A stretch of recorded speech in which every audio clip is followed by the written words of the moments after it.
Buenas tardes, días o noches, cuando donde sea que me estén escuchando, chicos. Vamos a empezar con la primera parte del curso, que es materiales cerámicos. Dentro de este tema nosotros vamos a ver los siguientes subtemitas. Vamos a empezar primero la primera serie de videos. Vamos a ver qué son los cerámicos, cuál es su definición, los enlaces atómicos que implican este tipo de materiales, cómo se clasifican por su estructura, cómo se clasifican por su aplicación, y aparte vamos a marcar vamos a hacer énfasis en los cerámicos para la ingeniería y los silicatos. Una vez viendo eso, vamos a pasar al subtema de polvos cerámicos y vidrios, que es una de las partes más amplias del tema, y va a hablar sobre la producción de los cerámicos en polvo. Vamos a definir los que son. Vamos a ver cómo se producen ciertos tipos de cerámicos a través del proceso Bayer, también el proceso Akeson. Una vez pasado ese tema, vamos a ver cómo a partir de sus polvos se fabrican piezas cerámicas por varios métodos. El primero va a ser sinterizado, después vaciado y después laminado. Finalmente, vamos a ver cómo se hace el vidrio. Pero antes de definir esos procesos, necesitamos ver qué es el vidrio, cómo se forma a partir de ciertos polvos cerámicos. Tenemos que hablar sobre materiales amorfos y qué es la temperatura de transición vítrea. Una vez definidas esas tres cosas, ahora sí, vamos a ver cómo se hacen los vidrios, que son muy parecidos a los de laminado y vaciado, cerámicos en polvo. Pero vamos a ver eso. Por último, vamos a ver las propiedades de los cerámicos.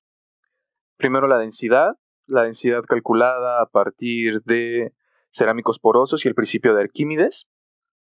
Vamos a ver las propiedades mecánicas, es decir, la tenacidad a la fractura, el módulo de ruptura, ya que esto va primero porque los cerámicos son materiales frágiles y la fractura es un tema esencial en este tipo de materiales.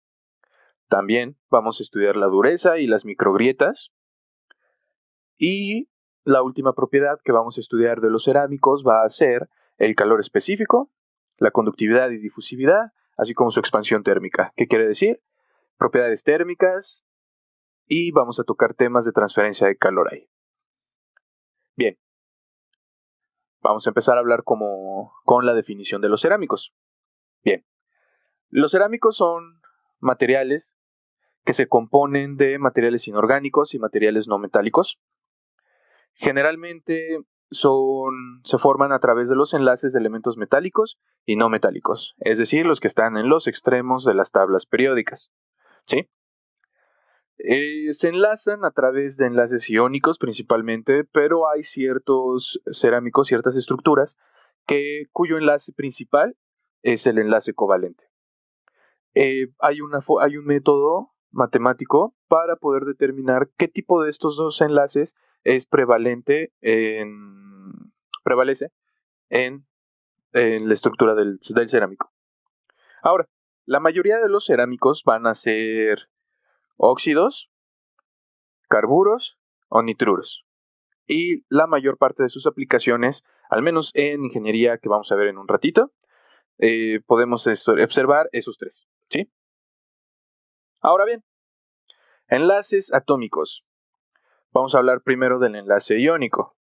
El enlace iónico es ese enlace cuando los elementos que intervienen son no metálicos y metálicos y se unen a través de la forma en la que ceden los electrones uno al otro. Vamos a tener aquí una tabla donde vamos a diferenciar las características de un elemento metálico y de un elemento no metálico. Para empezar, en los enlaces iónicos no estamos hablando de átomos, estamos hablando de iones. Una de las principales características del metal es de que el radio del ion es muy pequeñito. En contrario al no metálico, que tiene un radio muy grande. Ahora, la electronegatividad de estos dos elementos, una es chica y la otra es muy grande. La que es muy grande corresponde a los elementos no metálicos y la que es chica al elemento metálico. ¿Esto qué quiere decir? Que la capacidad para atraer electrones del no metal va a ser mayor. Entonces, yo voy a tener al no metal con un radio muy grande y yo voy a tener a uno chico que va a ser el metal y se va a ir atrayendo, ¿sí? O sea, el metal va a ser más fácil que camine hacia el ion no metálico y se pueda formar el enlace. También cabe la característica que estos elementos metálicos, por su posición en la tabla periódica, va a tener menos electrones de valencia y por su posición igual los no metálicos van a tener muchos electrones de valencia. Ahora bien, para tener nosotros un cerámico cristalino, tenemos que cumplir dos objetivos.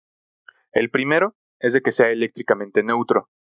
El hecho de que sea eléctricamente neutro quiere decir que va a tener una configuración de gas noble, ¿va?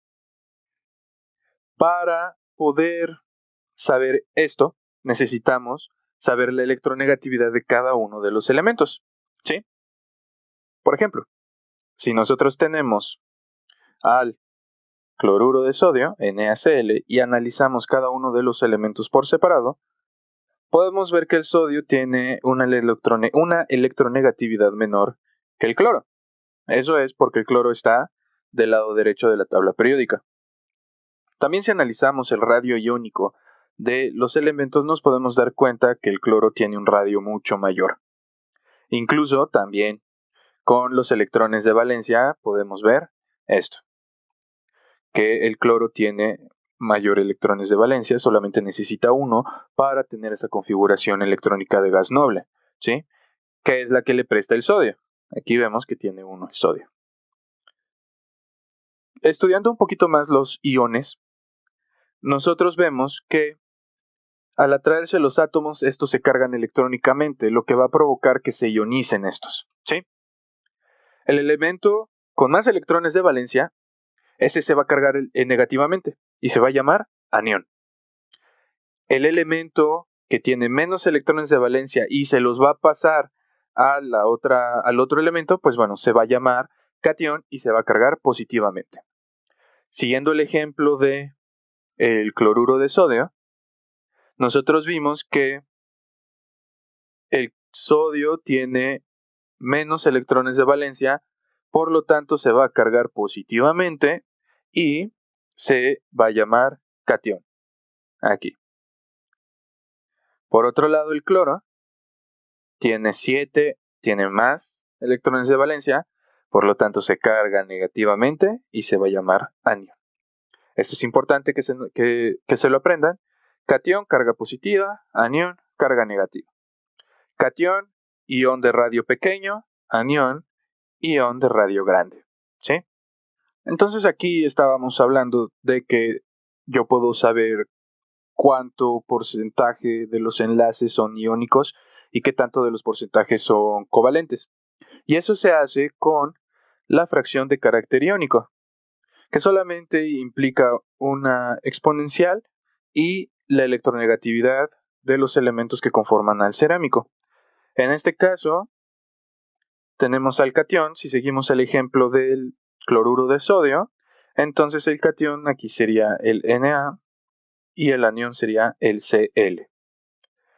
Teniendo estos resultados yo voy a tener un porcentaje. Aquí falta agregarle el por cien. Yo voy a obtener un porcentaje y ese valor del porcentaje va a ser la fracción o el porcentaje de enlaces iónicos del cerámico. El resto va a ser el de enlaces covalentes, ¿sí? Aquí nosotros tenemos una tabla con las electronegatividades de los diferentes elementos que nos va a servir para poder resolver los ejercicios en los siguientes videos. Por este video sería todo. Adelantando un poco lo que va a suceder en el siguiente video, vamos a ver el segundo objetivo que se necesita para tener un cerámico cristalino, que es la estructura. Estudiando la estructura también vamos a poder clasificar a los cerámicos de acuerdo a estas mismas, ¿sí? Nos vemos en el siguiente video. Muchísimas gracias. Hasta luego.